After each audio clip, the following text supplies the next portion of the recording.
Good morning students, open your MSc book, lesson number 6, obey your elders. Today we will do exercise A, multiple choice questions. Tick right the correct option.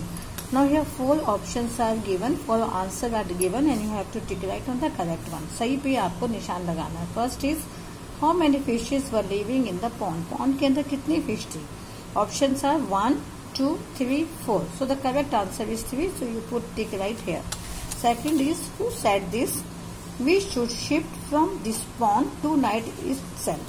किसने ये कहा था कि हम आज रात ही इस पॉन्ड से दूसरे पॉन्ड में शिफ्ट हो जाएंगे? Younger fish, star fish, mummy fish और एल्डर फिश. किसने कहा था? Mummy fish. So the correct answer is mummy fish.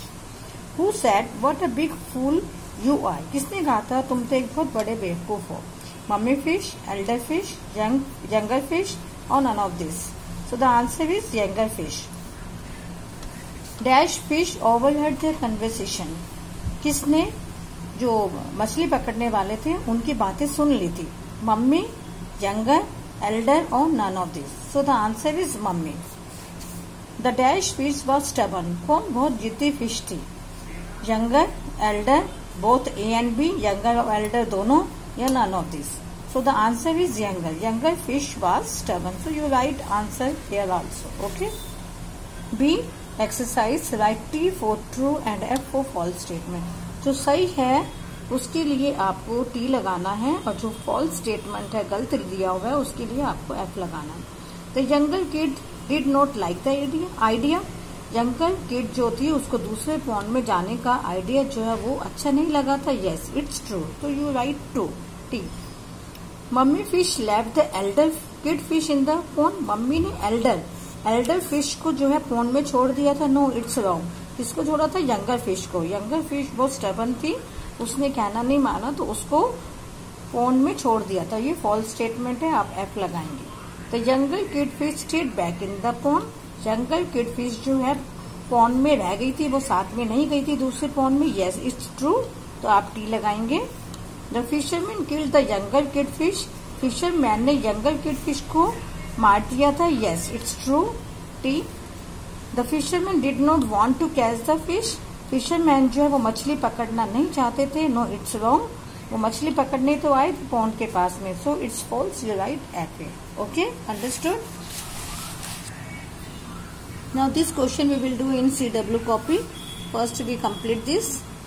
D, fill in the blanks with correct words given in the box. Now the answer, these words are given, these answers are given and you have to fill in this blank the correct answer. आपको सही answer in blanks में लिखना है. First, the elder brother fish tried to dash the younger kid fish. क्या किया तो उसने convince माने मनाने का बहुत कोशिश की यंगर किड फिश को, लेकिन वो नहीं मानी.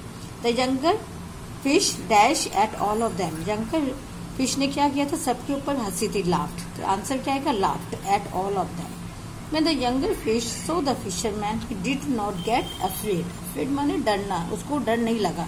Did not get afraid, उस वह नहीं डरी. तो आंसर क्या आएगा यहाँ पे? afraid. तो फर्स्ट में convince, laughed and afraid. Okay. Now do this activity also. Activity corner. Teacher Rama told her student to play and learn only in safe place. यानी कि खेलो और जहाँ पे तुम्हें लर्न करना पढ़ना वो सेफ प्लेस में आपको खेलना और पढ़ना है. Some of a students are playing below. So थोड़े उसके कोई स्टूडेंट जो है वो खेल रहे हैं. Look at the picture and say whether they have obeyed her or not. Put tick right for yes and cross for the no. जो नीचे दी गई हुई पिक्चर को देख के आपको क्रॉस, जो सही है उस पर राइट लगाना है, जो गलत है उस पर क्रॉस करना है. अब ये जो बच्चा जो है ये रोड पे खेल रहा है, तो रोड पे खेलना जो है सही है, गलत है, गलत. It's wrong, so you put cross here. अब बच्चा जो है घर में सेफली पढ़ रहा है, तो yes, it's right, you put tick right here. अब ये बच्चा देखो ऊंची जगह पे खेल रहा है, ठीक है, तो यहाँ पे ये इट्स नॉट सेफ, तो आप क्रॉस लगाएंगे. बच्चे जो है गार्डन में खेल रहे हैं, या it's safe to play in the garden, so you put tick right here. Okay, do this activity also. तो you do this exercise A, exercise B, exercise D and this activity corner in book only. ये आपको book में ही करना है. And this question number C, answer the following question you do in CW copy like this. Obey your elder. Answer the following question. Now what is the first question, how many fishes lived in the pond, pond के अंदर कितनी fishes थी, 3 fishes, कितने fishes है 3 fishes, आपको खाली 3 लिखना है, फिशेस सब कुछ दिया हुआ है एज इट इज लिखना है, हाउ मेनी की जगह आपको क्या लिखना है, only 3 fishes lived in the pond. Why did the mummy fish decide to move from the pond that night itself?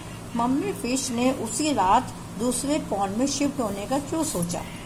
Mummy fish decided to move from the pond because of fisherman, fisherman की वजह से, मछली पकड़ने वालों की वजह से उस मम्मी फिश ने दूसरे पॉन्ड में शिफ्ट होने का सोचा। It was dangerous to stay there, क्योंकि अब खतरा था वहां पे रहने में उसी पॉन्ड में, क्योंकि फिशरमैन कभी भी आके नेक्स्ट डे आके उनको पकड़ सकते थे इसलिए। Next question is what happen to the younger kid fish the next day, दूसरे दिन यंगर किड फिश जो है उसके साथ में क्या हुआ? The younger fish was caught and killed by the fisherman, caught माने पकड़ लिया और उसको किल्ड माने मार दिया, यंगर फिश को मछली फिशरमैन ने पकड़ा और उसको मार दिया। Okay, do this exercise C in CW notebook only. Okay.